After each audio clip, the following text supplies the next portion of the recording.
Gorgeous. Beautiful. Hello there.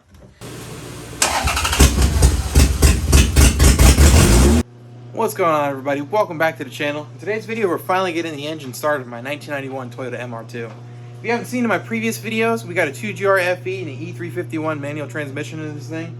Now, in today's video objective, I actually got to get the transmission bolted back into it at the clutch, pressure plate, and flywheel, as well as a whole bunch of other little odds and ends that I had to get buttoned up. So without further ado, let's get started on the clutch, and I'll meet you down there. I'm on my way back from AutoZone right now to get my clutch. Got my dogs with me and everything, but the clutch now I got is the one that actually fits. The problem I was having earlier is the pressure plate that I got with the kit was just too small, and the clutch had been riding against those little like rivets that they put in there. So now we're on our way back. We can finally get this thing back on the car and hopefully put the transmission in today. Come on, you two crazies. Come on, Coops. Go to the door. You can tell this is my house because, you know, there's car parts everywhere.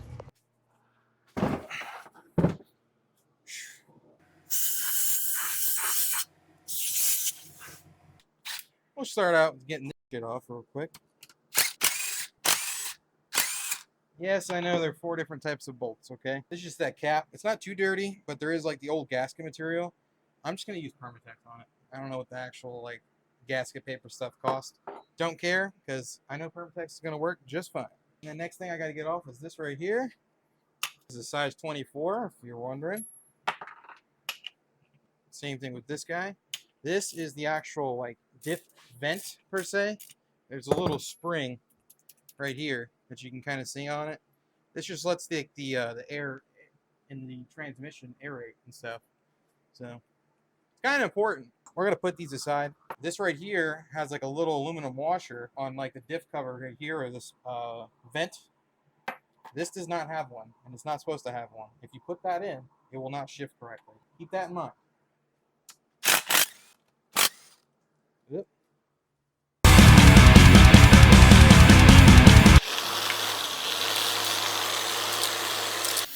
I'm gonna at least attempt to clean it, you know.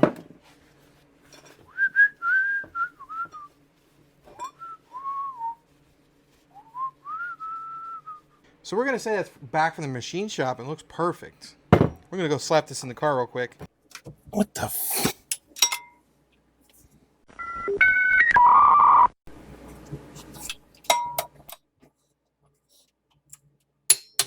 Damn, that's tight. Stuff. Torque to spec. It appears that I lost all the footage of me installing the transmission into the car, as well as installing the exhaust system, so I got a video of me installing an oil filter instead. Alright, so I went to the auto parts store. I got the Velcro brand because, you know, that's all I had in stock, so that's what we're going with. Probably going to leak like a sieve. Sorry about the audio, by the way. I have no idea where my mic is. That shit just disappeared on me. Finally. So that's got all its O-rings and gaskets and grommets and boots and bushings and everything else along the lines. If you want to know how extra I am, this caulk gun should explain it. Alright, boys and girls, here we go.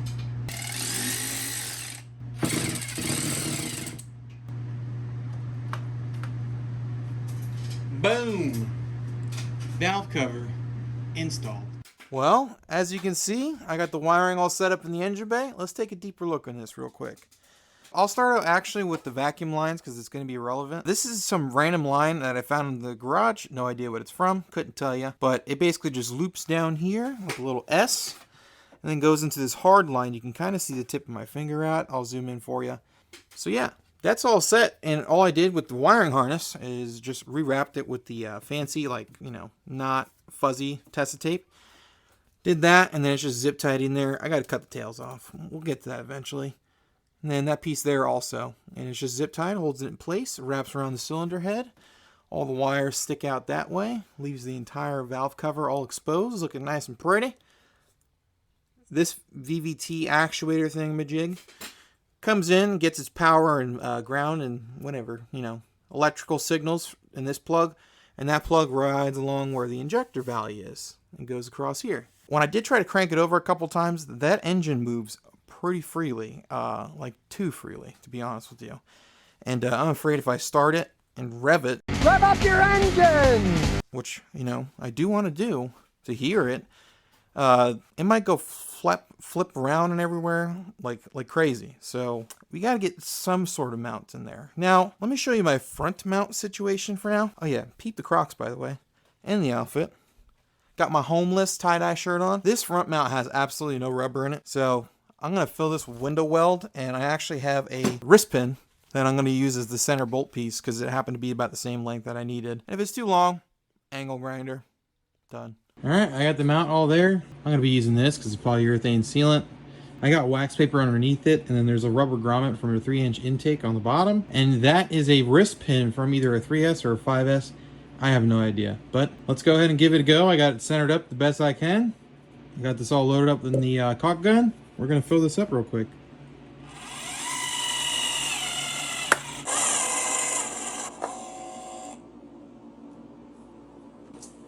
Let's go ahead and smooth that out real quick. Looks pretty good if you ask me. Anywho, I got a lot more work I got to get done on this thing. Right now I'm cleaning up a little bit more of the wiring. Right here I got the alternator wire. This is the thing that actually like feeds the fuse box I got in the engine bay. You can kind of see it right there.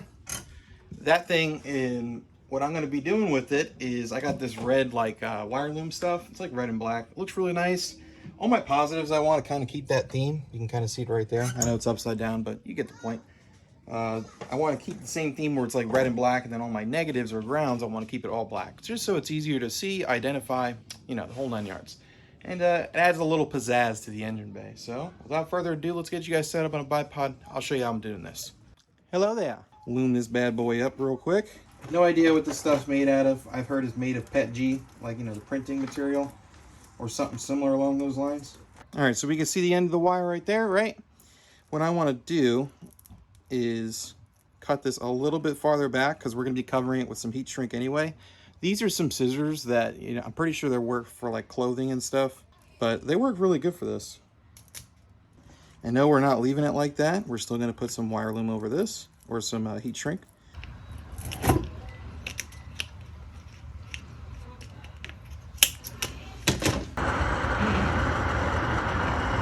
All right, so let's feed this back into the engine bay. Yep. All those extra wires right there are for like the coolant temp sensor, and then the I gotta get the reverse switch working too. I haven't even done that yet, but that stuff can actually be done after I get the car running. Oh crap, I gotta get that boot on there. Where's the boot? Where is the boot? Come on now. This is that boot I was talking about right here. There we are. I'll worry about the way the wire goes when I'm all done.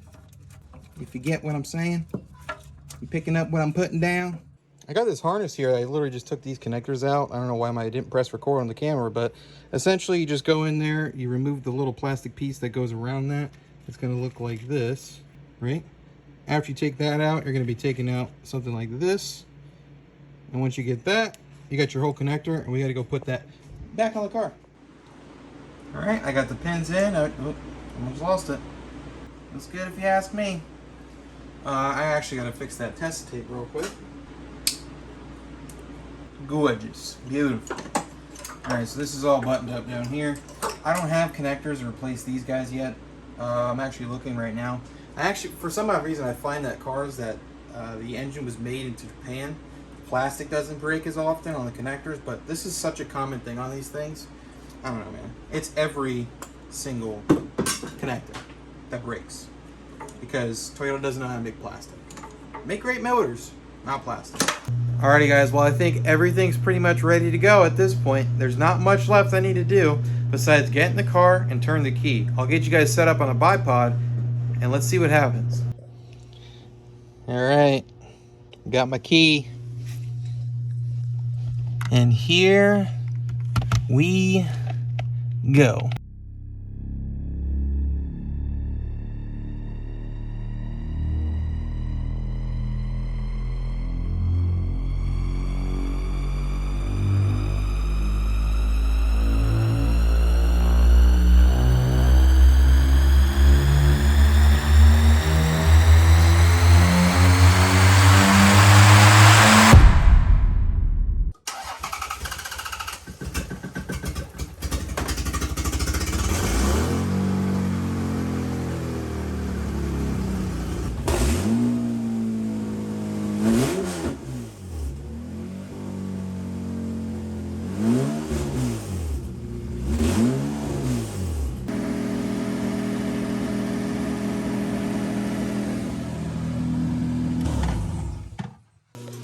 Yes, that is right. It lives. It finally lives. So that is amazing news. I mean, it felt like it was just like, at this point, I couldn't tell you how many times at this project I wanted to just, part it out and give up, and call it a day. Because this car needed so many small little odds and ends here and there all over the place that, in all honesty, if I were to buy them individually, I'd be broke, plain and simple. It would be like $30,000 into this thing rather than $15,000. I know I mentioned it before in a couple other videos, but I did get a car. It was a 91 MR2 naturally aspirated variant. It was only $500, and that car has saved my gluteus maximus on a multitude of different occasions.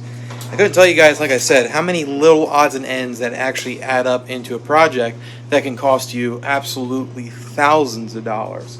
So if there isn't one thing you ever learned from me or any of my videos, please buy a car that is at least 99% of the way there, complete-wise. If you do want to get a car that you want to do like an engine swap and stuff, I'd highly recommend actually starting with the car that does run and drive. So you don't have to worry about like the brakes, the brake lines, the hoses, and all this other myriadic crap that you're just missing, So, I'm going to pretty much wrap up the video here. I mean, my main objective was, like I said, to get the car to run and at least start. I can't run it too long just because it doesn't have any coolant or water pump in it. And at that point, to be blatantly honest with you guys, the next objective is to get the suspension set up.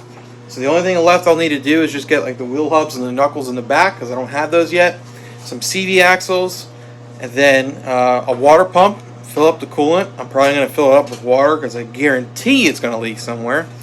And then afterwards, fingers crossed, even though there's no windshield in my car, I finally get to drive my car, at least down the block, by the end of this year. And like I said, I can't register the thing. I don't have any rims. I don't got none of that stuff. It's just like, Mustang 2 wheels that are like 25 years old. And it's just literally I want to go from my garage down the block to the other end of the block, back into the driveway. At least at that point I can say, by December 31st at 11:59 p.m., yes, I did get to finally achieve my goal and drive the car that I've always wanted for at least 6 years now. So I really appreciate you guys tuning in and watching. Make sure you hit that like button and subscribe, and I'll see you in the next one.